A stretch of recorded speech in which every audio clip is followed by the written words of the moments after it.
në Ministri e Luftës.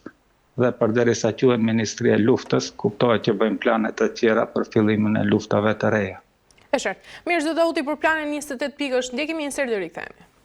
Zbatimi i planet Amerikan për paqe në formën aktuale mund të rezultojë që Rusia të fitojë një territor pothuajse sa mallësinë e Luksemburgut, pa pasur nevojë të luftojë për të, sipas llogaritjeve të agjencisë franceze AFP, bazuar në të dhënat të Institutit për Studimin e Luftës. Sipas iniciativës amerikane, e cila i është treguar AFP-s, parashikohet që ushtria ukrainase të tërhiqet nga territoret që ende kontrollon, gjë që do t'i sillte Moskës një fitore neto për rreth 2300 km2, një sipërfaqe thuajse barabartë me Luksemburgun, 2590 m2.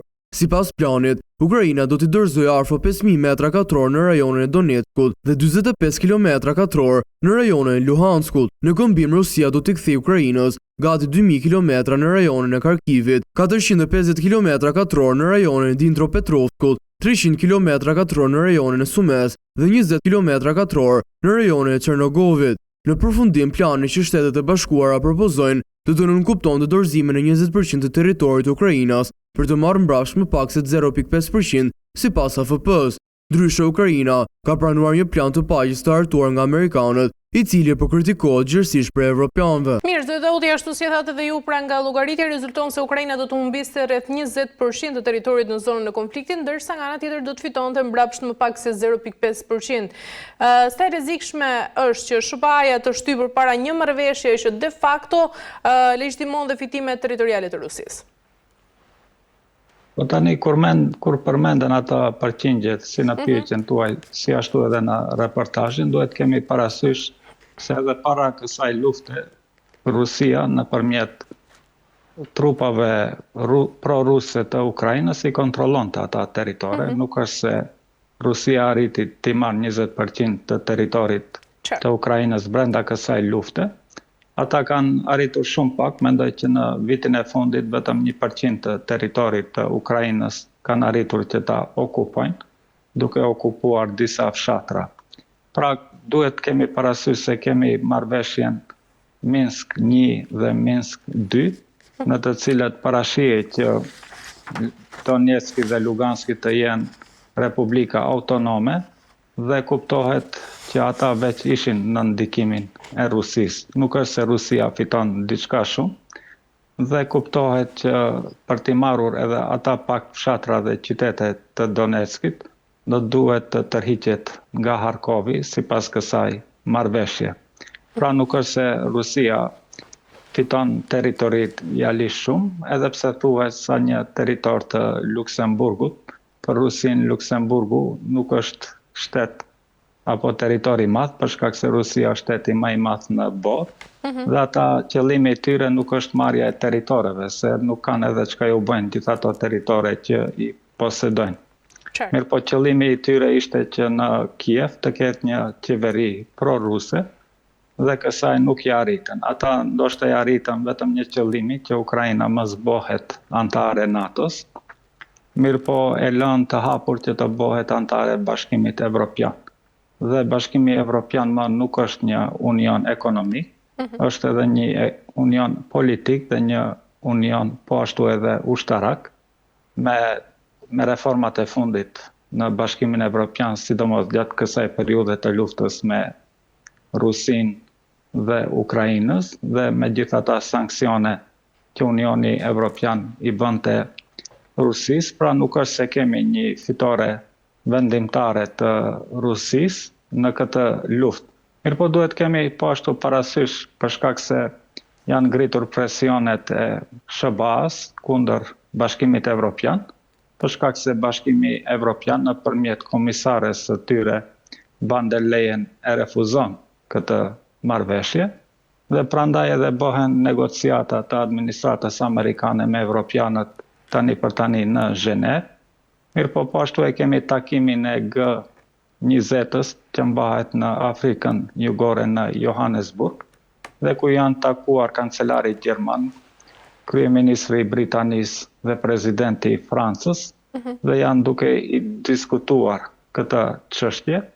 Tani është interesante se ministri i financave i SBA-s i cili është një soroseist dhe është një homoseksual, pra e përfaqëson edhe atë globalistët.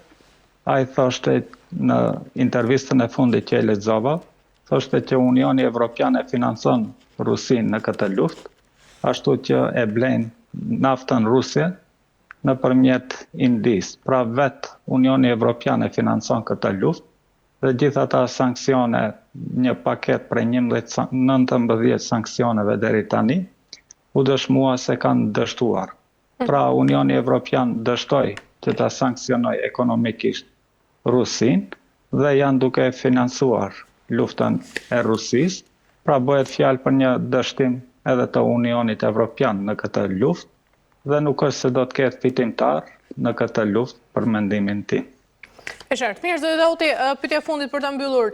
A është ky propozim vërtet një rrugë drejt paqes apo thjesht një ngrirje e konfliktit, pra që i hap rrugën edhe një luftë tjetër më të madhe në të ardhmen? Unë mendoj që bëhet fjalë për ngrirje të konfliktit, për shkak se shumë tema do të mbeten të hapur. Një ndër temat e hapura do të jenë paratë e Rusisë që janë në bankat evropiane, dhe që bëhet fjalë për dikun 150 miliard euro në bankat evropiane, po edhe të bankat tjera të SBA-s, të Japonisë dhe perëndimit në përgjithësi, që bëhet fjalë mbi 250 miliard dollar që janë rezerva të parave të Rusisë, dhe nuk është e qartë se si do të harxhohen ato para, a do t'i kthehen Rusisë.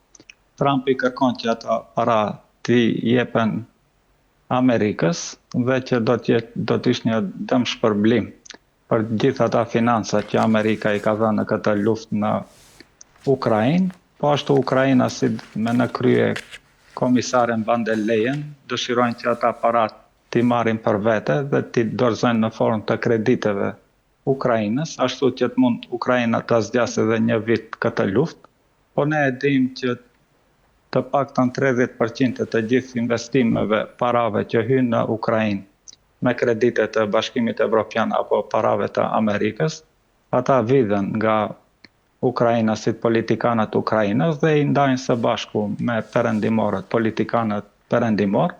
Pra duhet kemi parasysh që me përfundimin e kësaj lufte, shumë politikan evropian, amerikan dhe Ukrainës do të humbin burime të mëdha të parave, për shkak se këtë luftë e shfrytëzonin për larjen e parave, pasurimin e tyre, dhe po ashtu duhet kemi parasysh se industria e armatimit, nëse ndërpritet kjo luftë, ata i humbin aksionet e tyre, do të humbin vlerën dhe nuk është se si do të fitojnë para.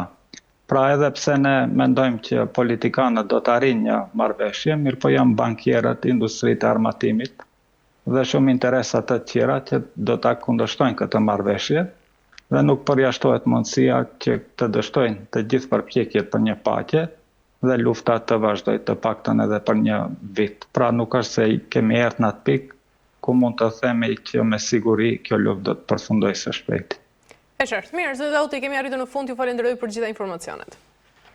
Ju faleminderit edhe ju. Mirë, të nderuar teleshikues, kemi mbaruar në pjesën e parë, do të bëjmë një pushim të shkurtër dhe më pas rikthehemi për në pjesën e dytë.